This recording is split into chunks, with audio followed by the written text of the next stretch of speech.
한밤중에요. 뭔가 번쩍했다고 하는데 대체 무슨 일이 있었던 걸까요? 여러분과 함께 그림 보면서 그 상황을 알아보도록 하겠습니다. 네. 자, 한밤중에요. 저렇게 시뻘건 불길이 치솟았습니다. 여기가 딱 봐도 아파트잖아요. 그런데 저렇게 소방관 분들이 분주하게 폭발도 일어나요. 저렇게 시뻘건 불길이 일어났으니 얼마나 주민분 보세요. 저렇게 소방 호스가 굵은 물줄기를 뿜어내도 쉽게 화재가 진압이 안 될 정도였습니다. 저렇게 많은 소방대원들이 아파트 화재 현장에 출동했고 보세요. 그 차량 다 끄고 나니까 차량이 정말 앙상하게 차체 골경만 남았습니다. 그렇게 시커멓게 탔던 보세요. 화재가 난 이후 진압된 이후에 아침이 날이 밝으니까 가보니까 저렇게 된 거예요. 아파트 주차장이 저렇게 돼 있었습니다. 그런데 이 일만 있었던 게 아니에요. 다른 그림도 한번 저희가 보여드릴게요. 여기는 아파트였잖아요. 그런데 이곳은 이제 이 그림은 바로 오피스텔입니다. 그런데 저 수상한 사람 뭔가 차량으로 다가가고 있죠. 차량 옆에서 뭔가 불을 붙이더니 이내 불길이 치솟습니다. 딱 봐도 방화 현장이에요. 저 보세요. 저 그림자. 자신의 그림자가 불길의 벽에 드리워진 그림자가 정말 뭔가를 말해줍니다. 저 오토바이가요. 이제 화재 현장 목격한 거예요. 신고가 이뤄졌겠죠. 급히 이제 또 소방대원들이 출동을 해서 저 오피스텔에 주차되어 있던 차량들의 불을 끕니다. 보니까요. 저게 보면 언뜻 보면 김호인 변호사님, 시청자분들이 뭐 아파트에도 불났고 오피스텔도 불났고 뭐 이렇게 생각하실 텐데 왜 저희가 저 두 화면을 한꺼번에 보여드리는 걸까요? 김호인 변호사님. 네, 지금 앵커님 말씀대로 따로따로 다른 현장에 불이 났나라고 생각할 수가 있는데 네. 이 모든 것이 비슷한 시간대에 동일한 인물로 인해서 이뤄진 방화였습니다. 네. 그래서 지금 막 신고가 이뤄졌고 경찰과 소방관들이 출동해서 화재를 진압을 했는데요. 네. 비슷한 시간에 동시에 여러 대의 차량에 불이 나니까 아하. 경찰은 이걸 당연히 지금 이거 방화범이다 네. 라고 생각을 하고 인근 일대를 샅샅이 수색을 해서 다행히 범인을 2시간 만에 검거를 했고요. 네. 천만다행으로 인명피해는 발생을 하지 않았다고 아이고, 합니다. 네.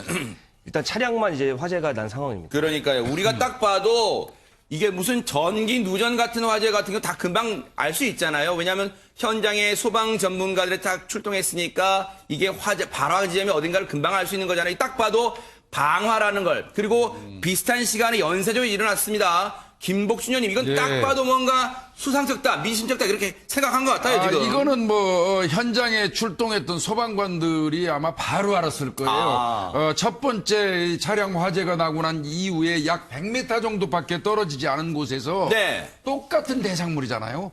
그러네요. 똑같은 차잖아요. 아하. 앞에 것도 차에다 불을 붙였고. 그러네요. 뒤에. 그리고 아마 무엇보다도 제가 판단할 때는 네. 소방관들은 현장에 출동해가지고 발화 지점, 차량에서도 발화 지점을 봤을 거예요. 그 발화 지점이 대체로 제가 보니까 네. 유류통 그 주변에다가 어떤 인화물질을 뿌리고 불을 붙였어요. 그러면 이건 다분히 고의가 있다고 아하. 바로 판단할 수 있거든요. 네네. 그 본네트라고 그러죠. 그 앞쪽에서 어떤 배선에 의해서 불이 났다고 그러면 앞쪽에서 화재가 발생하는 게 그러겠네요, 맞습니다. 진짜. 아마 그것만 봤어도 네. 이 소방관들은 이건 누군가 고의로 불을 붙였다. 저 아하. 연료통인데. 진짜 그러네, 진짜. 김복준 의원 말씀처럼. 네. 저 예. 주유기 입구가 진짜 시커멓게 다 있어요, 진짜. 네. 그러니까 아마 소방관들은 현장에 출동해서 이거 방화다. 아하. 바로 아마 감을 잡을 수 있었을 겁니다. 그랬군요. 그러다 보면 이제 뭔가 방화라는 확신은 들었으니까 이제 범인 검거가 나서야 될 텐데, 그런데요. 앞서도 말씀드렸지만 저게 밤 시간에 일어난 거예요. 그리고 공동생활, 두 지역의 공통점이 아파트, 오피스텔 이런 공동 생활 공간입니다. 많은 분들이 놀라셨을 거예요. 목격자분 얘기 한번 들어보시고요. 이어가 보도록 하겠습니다. 네, 말도 주세요. 나무 이 저희 다 탔어요. 근데 옆에 차가 붙을까봐 붙어서 폭파할까봐 그거 걱정을 하고서 이제 사시는 떨듯이 창문도 못 열었어요, 사실. 무서워갖고. 폭발할까봐. 이게요, 새벽 2시입니다. 그런데요, 김동철 원장님, 네. 지금 많은 분들, 시민분들, 국민분들 머릿속에는요, 진주, 방화, 흉기, 난동 사건의 그 몸부림, 소스라치기 놀라움이 지금 충격이 가시기 전이에요, 지금. 지금 그것처럼 네. 정말 목격자들은 네. 아마 제 생각에 이인득 사건을 아마 머릿속에 떠올렸을 가능성이 안인득, 상당히 높습니다. 안인득 사건. 안인득 네. 사건을 머릿속에 떠올렸던 상황입니다. 네. 이런 것들이 도미노 불안 심리라 그래서 아하. 아마 상당히 아마 공포심까지도 유발이 됐었을 거고요. 네. 그리고 또 이런 사건들이 사실 낮에 이루어지는 것보다 밤에 이루어진단 말이죠. 다들 잠을 든 상황, 그러니까 은밀한 범죄라고 볼 수 있는데 네. 이 은밀한 범죄는 갑자기 폭발을 하게 된다면 네. 대처할 수 있는 상황들을 만들 수가 없잖아요. 아하. 그렇기 때문에 불안 공포는 아마 더 컸었을 것이고 네. 놀란 주민들 네. 역시 이 불안한 마음들이 본인뿐만 아니고 가족들에 대한 안전까지도 아하. 같이 담보해야 되는 거기 때문에 네. 아마 심리적 위축이 아마 더 크지 않았을까 그런 생각이 듭니다. 다행히요, 지금 앞서 우리 김호인 변호사님 말씀처럼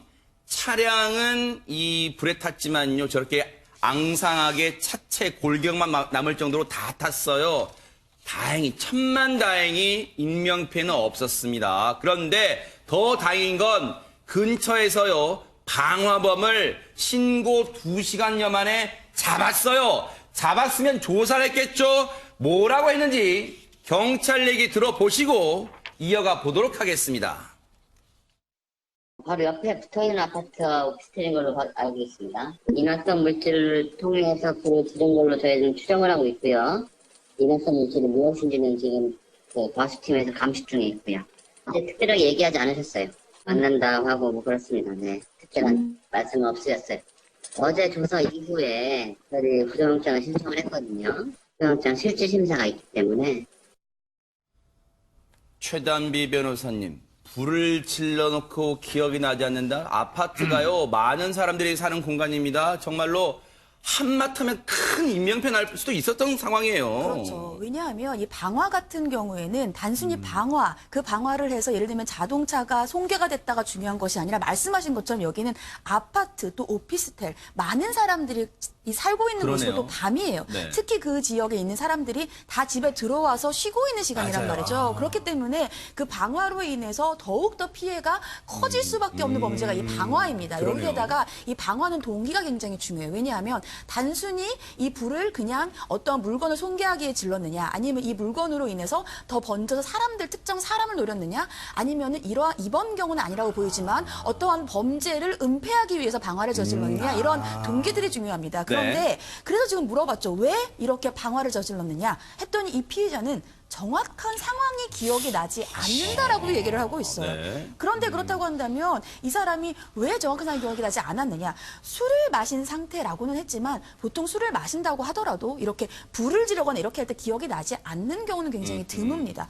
하지만 이 사람 방화 전과는 없었고요. 아, 그래요? 또 아직까지는 정신병력 같은 것들은 확인이 되지 않았다라고 하기 때문에 네. 구체적인 동기는 좀 더 수사 결과를 지켜봐야 할 것 같습니다. 오히려 그렇다면 김복준 의원님, 더 죄질이 나쁘다는 생각을 시청자분들 하실 거예요. 이거는 경찰이 수사 잘해야 됩니다. 왜요? 왜 그러냐면 네네. 일단 이 방화가 된 피해 차주들하고 이 사람이 특별한 어떤 감정이 없는 상태라면 네. 이거는 두 가지 양태가 있을 수 있어요. 뭐 개인사가 잘 안 풀리니까 뭐 그냥 마구잡이 분풀이 형태일 수도 있고. 네. 근데 저는 이제 이거보다는 옮겨다니면서 고의적으로 불을 질렀다면 사회 불만에 대한 다중 테러 형태거든요. 아, 그래요? 이 사람 그냥 놔뒀으면 이거 뭐 몇 군데다 앞으로 불 더 질렀을지 몰라요. 그러네요. 그러니까 이거 특히나 최단비 변호사님 말씀하신 것처럼 다중이 거주하는 다중 거주 시설 아파트나 오피스텔에 불을 질렀잖아요. 네. 이거는 차에서 방화가 시작돼서 거주지로 옮겨붙으면 속수무책이거든요. 그러네요. 더더군다나 분명히 말씀드리지만 차량은 폭발할 수 있습니다. 그러네요. 아. 예, 그래서 이 부분은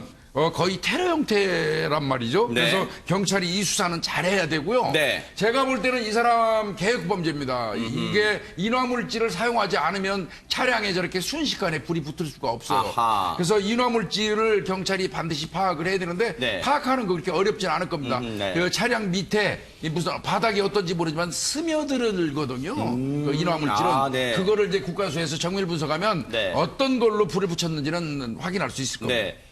앞서 김복준 의원님도 말씀하셨지만요. 아파트 같은 경우는 주차장과 그 동 사이가 거리가 꽤 있다고 하더라도 여러분 오피스텔은요. 바로 그 건물 밑이나 코앞에 차량이 주차되어 있습니다. 그리고 이 범죄가 이 방화가 새벽 시간에 일어났어요. 김호민 변호사님.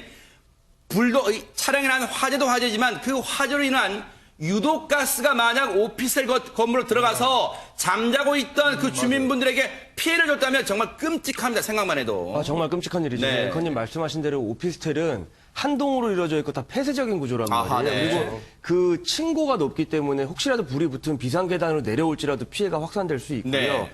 지금 뭐 이런 점들에 대해서 경찰이 구속영장을 신청을 했는데 네. 제가 한 가지 좀 드리고 싶은 말씀은 방금 김복준 의원님 말씀해 주신 대로 이 사건에서 이 계획범죄로 보이고 처음 했다고 보이지 않는 면도 있어요. 그래서 제 말씀인즉슨 범죄 전과 동종범죄 전과는 없지만 네. 여죄를 추궁을 확실히 해봐야 될 것 같아요. 아, 범죄 저질러서 안 걸렸을 수도 있다는 얘기잖아요. 네, 그 네. 전에. 아까 최단주 변호사님 말씀대로 범죄 전과는 없지만 네. 이 사회 테러의 일종이라면 혹시 뭐 네. 본인의 분풀을 위한 거라면 분명히 다른 형태의 방화도 있지 않았을까 이 아하. 부분에 대해서 좀 염두에 두고 수사해야 될 것 같습니다. 경찰이 면밀한 수사를 좀 해주시기 바랍니다. 하마터면 정말로 끔찍한 일이 벌어질 뻔한 그런 사건이었습니다.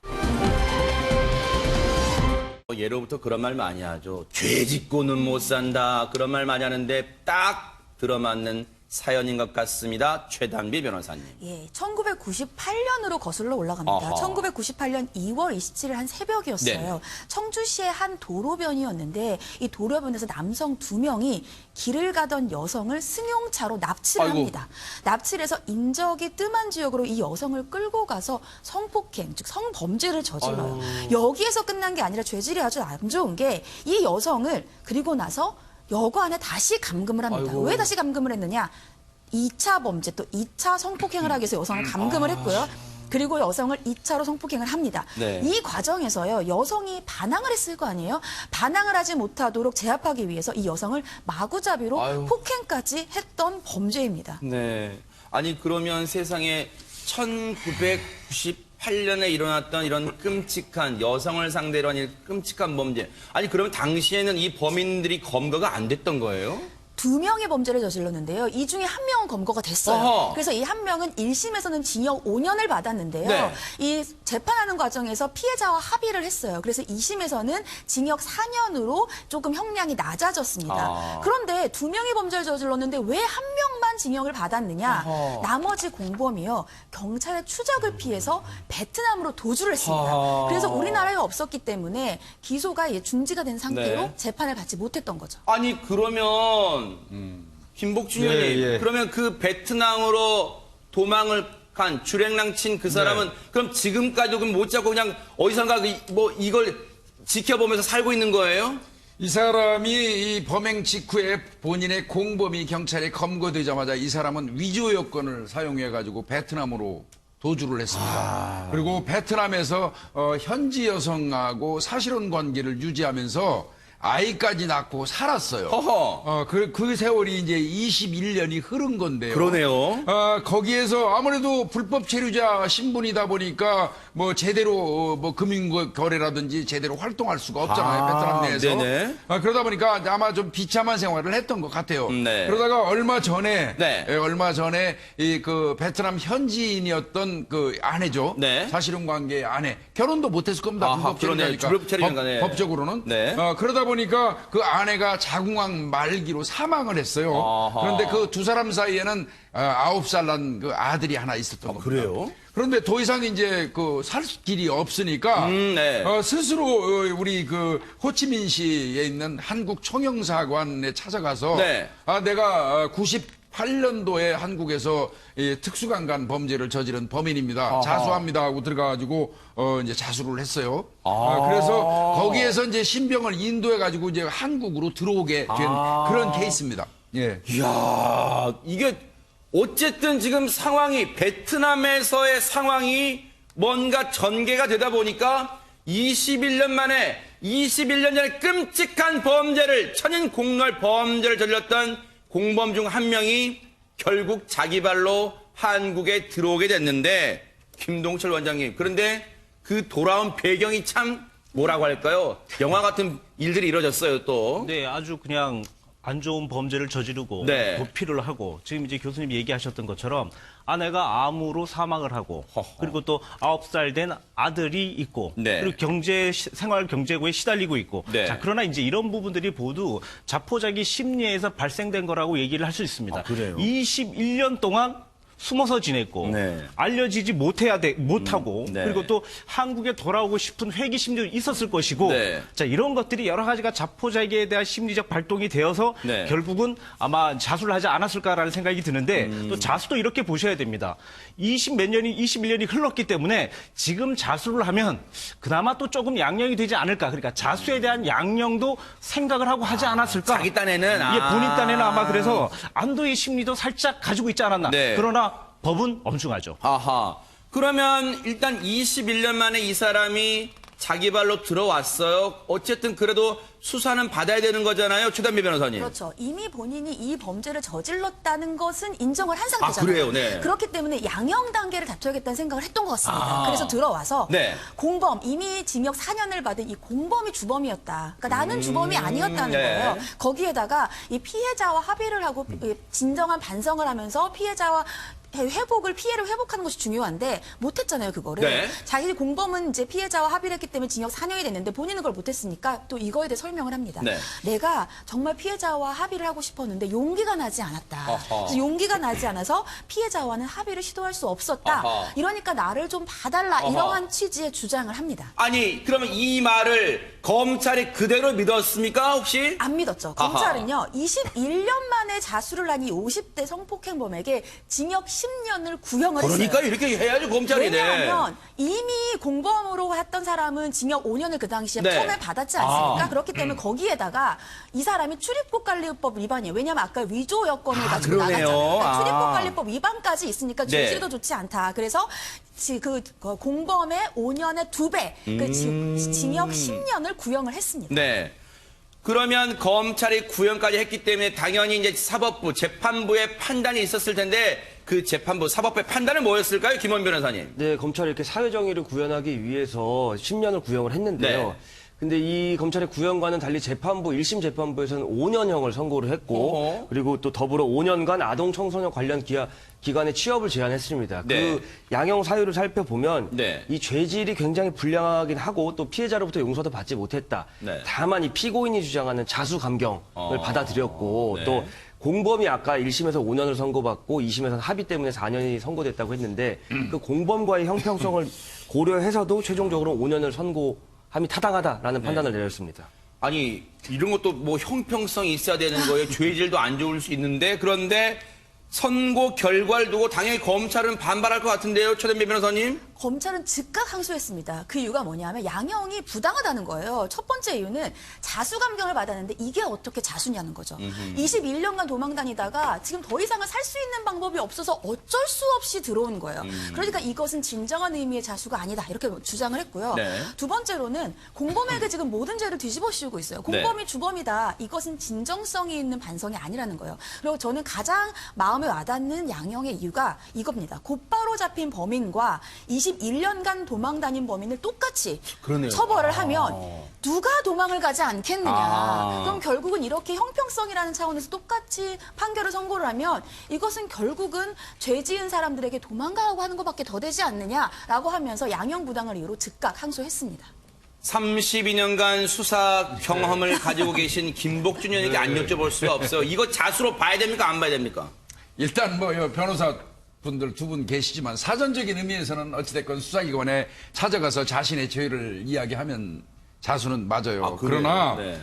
문제는 그 자수를 법원에서 판사가 재판장이 그 자수 형태로 인식을 해주느냐의 문제는 다르거든요. 네네. 그러니까 지금 검찰에서 얘기하는 것도 그겁니다. 네. 도주했다가 살다 도망다니다가 아니 거기에서 저 아내가 사망하지 않고 잘 먹고 잘 살았으면 이 사람이 대한민국에 돌아왔겠습니까? 그러네요, 진짜. 네. 네. 그런데 어쩔 수 없이 온 이거를 네. 사전적 의미의 어떤 이 자수로 인정해가지고 형량에 참작한다는 거는 네. 좀 너무하지 않느냐 하는 게 이제 이 검찰의 입장인 것 같은데 저도 그렇게 생각합니다. 아하. 재판장 대한민국 판사님들이 네. 특히 피해자의 입장에 대해서 공감도를 조금 높이셔야 할 것 같아요. 저는 최근에 와서 그런 생각을 참 많이 합니다. 네. 뭐 아시다시피 대한민국 형법이 우리 평균 수명이 60세일 때 만들어 놓은 징역형으로 지금 유지가 지금도 되고 있거든요. 근데 지금 국민들 그 평균 수명이 얼마나 늘었습니까? 적어도 20세는 늘어서 그렇죠. 한 한 80세 80세 됐어요. 그렇죠. 그러면 네. 실질적으로 형법에 있는 모든 징역형 같은 거 사실 높여야 될 그렇죠, 입장이에요. 그렇죠. 그런 것까지 좀 고려를 해서 형에 좀 처해 줬으면 좋겠습니다. 그 피해 여성을 한 번쯤은 피해자를 좀 그 판사님들이 먼저 생각해 주는 그러니까요. 그런 게 필요하지 않을까 생각합니다. 정말로 김복준 님께서 좋은 말씀, 정말 중요한 말씀 해주신 것 같아요. 왜냐하면 21년 전에 그 끔찍한 악몽과도 같은 피해를 당한 이 여성, 그 충격, 고통, 아픔이 지금 뭐 다 온전히 치유되겠습니까? 아마 지금도 진행형일 거예요. 그러면 그렇다면 최단비 변호사님, 2심에서 항소심에서 치열한 법리 다툼이 일을 수 있습니까? 어떻습니까? 그렇죠. 이 검찰은요, 항소심에서 양형에 대해서 더 높여야 된다라고 아마 치열하게 다툴 것으로 보여요. 첫 번째는 자수 감경이 이 자수가 아니다라고 다투겠죠. 네. 그리고 두 번째는 똑같은 5년을 받아야 되느냐, 죄질이 더 나쁘다는 걸 분명히 얘기할 거예요. 첫 번째는 죄질이 여기 출입국관리법 위반까지 있는데 어떻게 5년을 같이 받느냐. 여기에다가 21년 동안 반성하지 않은 이 사람은 죄질이 나쁘다라고 치열하게 다툴 것으로 예상이 됩니다. 그리고요, 정말로 무책임한 거예요. 아이가 지금 9살 아들이잖아요. 지금 엄마는 베트남 현지에서 자궁암 말기로 이미 사망했잖아요.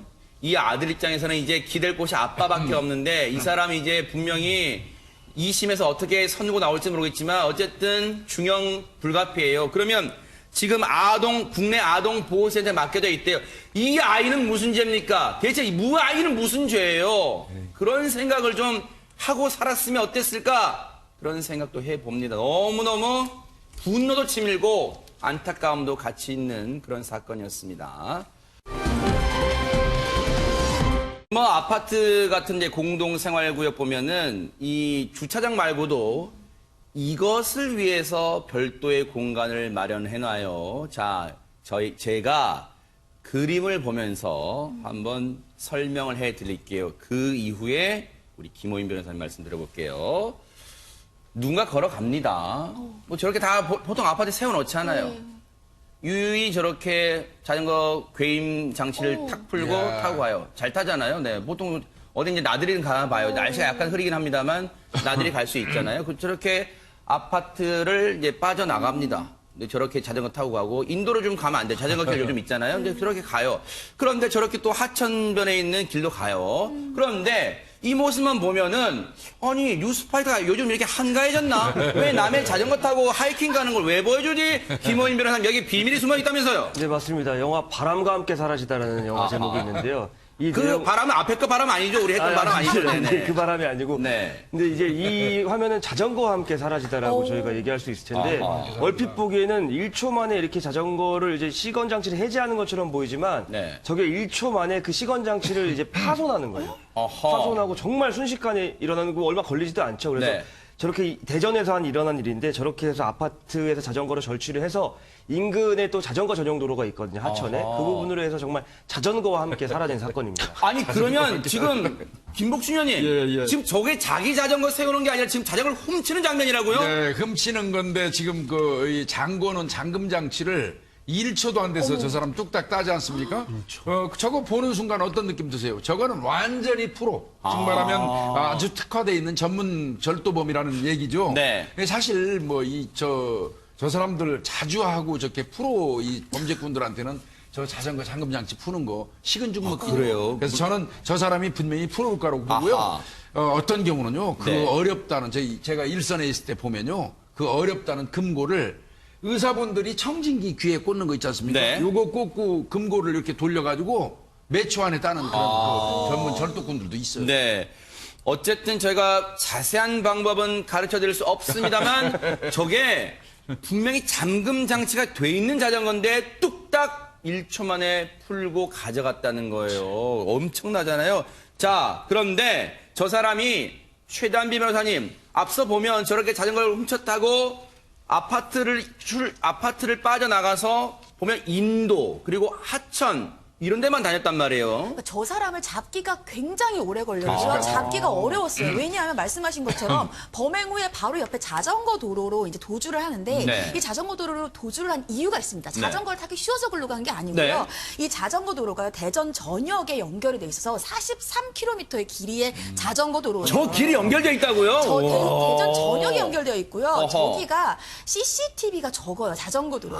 그리고 출구가 굉장히 많습니다. 출구 네. 여러 군데라 어디든지 나갈 수가 있어요. 그러니까 네. 절로 한번 들어가면 경찰이 추적하기가 어려운 거예요. 네. 그래서 경찰이 무려 한 달 반 동안 자전거 도로 80km 구간을요. 아하. CCTV 1200대 영상을 분석해서 세상에. 정말 어렵게 검거한 그러니- 범인입니다. 경찰이 얼마나 힘들었을까? 눈이 정말 충혈되고 눈이 진짜 빠질 것 같았을까요? 경찰 얘기 들어보시고 이어가 보도록 하겠습니다.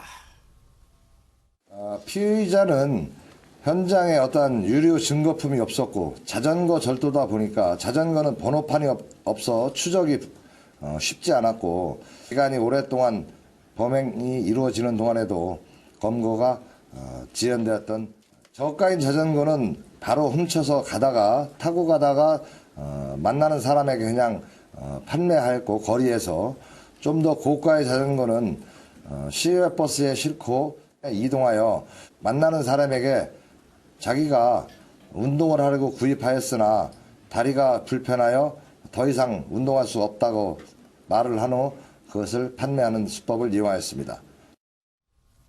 그런데 여러분 놀라지 마세요. 김복준 위원님, 이 사람이 예. 저 자전거 절도를 8년간 안 걸렸다면서요? 맞습니다.